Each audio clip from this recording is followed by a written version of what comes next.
have a hit-or-miss relationship with Souls-like games. Most seem to stick to conventional methods of high-difficulty gameplay with an emphasis on skill. Still, indie developers have taken this method to provide a unique experience to varying results. The Fallen Flag Studios developed Eldest Souls is a title that takes heavy inspiration from the Souls series to create a thrilling boss rush experience.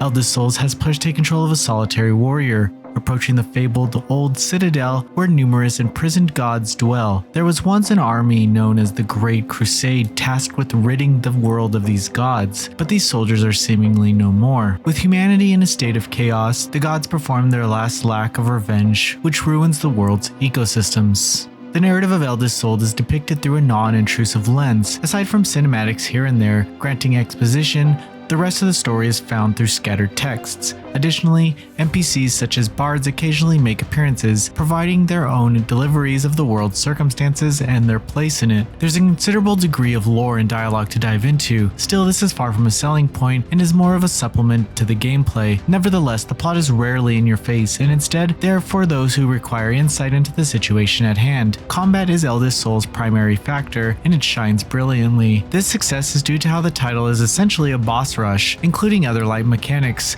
The player character controls naturally, with cohesive movements and attacks. The size of the wielded sword may depict the impression of it being indicative of a slow swing speed, but it never felt frustrating to use across the myriad of battles. Alongside light attacks, there's a charge attack tied to a stamina gauge, which is irritating to deal with but unquestionably necessary. Due to how rapid combat tends to be, the absent restriction of not being able to absolutely obliterate bosses when they're open would limit any challenge. Charge attacks are a vital component to achieving victory as they deal more damage depending on the length of the charge time, and they also provide a buff known as Bloodthirst. This buff is a literal game changer, with it enhancing all aspects of combat. While active, movement and attack speed are noticeably swifter, and dealt damage is exceptionally greater. Hits on the enemies restore health too. The Bloodburst technique deserves mention as it delivers a sizable chunk of damage that rids the current activation of Bloodthirst. Another useful combative tool is dashing, which grants a brief period of invincibility. It always pays off to get Bloodthirst active, but its charge time depends on its usages to be planned in conjunction with dashing and proper comprehension of battle patterns. Having it active as consistently as possible is ideal, but it's obviously not that simple. Bloodthirst is not blindly gained since it requires understanding the fights to get the most out of. Chances are players will have difficulty activating it without dying a few times at first. Therefore, I found it best to learn the boss's moves before actually trying to defeat them. While Eldest Souls takes inspiration from Dark Souls and the like, I describe the experience as more akin to Fury. However, it's not as linear as an experience thanks to the light degrees of exploration and NPC questlines for rewards. These interactions are helpful tools and boons to establish a firmer sense of identity for the world. However, I still found them lacking in content and questionable at points. In addition, they created an odd mismatch with the primary boss busting gameplay since the exploration areas are exceedingly straightforward with an illusion of meaningful map progression. More focus on these elements would have helped provide a more detailed scope of the world and its people, or perhaps excluding the light exploration would have given the boss battles even more of a deserved focus given the selling point of the title.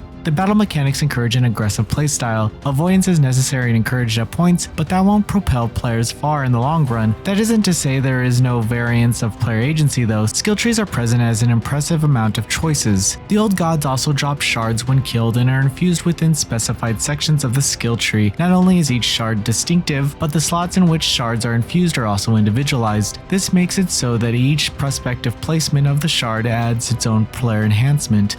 The freedom and choice with custom builds is nothing to scoff at, and it can easily become overwhelming, but for the right reason. There is a vast sea of player individuality to pursue and find, and all it requires is patience. Even though Eldest Souls only contains 10 boss fights, the game encourages New Game Plus. Throughout these subsequent playthroughs, the bosses earn new mechanics and become considerably more arduous. For those who find themselves enraptured by the fair, elegance, and addictive boss design, the replay value here is worthwhile. The art style is not especially unique in today's gaming climate, but its simultaneously nostalgic and wondrous 16-bit nature bursts with charm and effort at the seams. The soundtrack deserves acclaim as well, as it emits majesty and chaotic gravitas, befitting the solemn atmosphere and worrisome state of the world. Eldest Souls suffers only from the limited implementation of world navigation and a not-so-standout design. Still, the combative cycle is compelling and well implemented through its splendid boss battles, impressive mechanics, and extraordinary audio design. If you're yearning for a title to demand precision and aggression accompanied by well-thought-provoking skill progression, this game is worth your while. Noisy Pixel is giving Eldest Souls an 8.5 out of 10. Thank you for watching. Please read the full review on noisypixel.net. Noisy Pixel is run by a group of gamers who work hard to deliver news, reviews, previews, and more. Please subscribe to keep up with all our future content.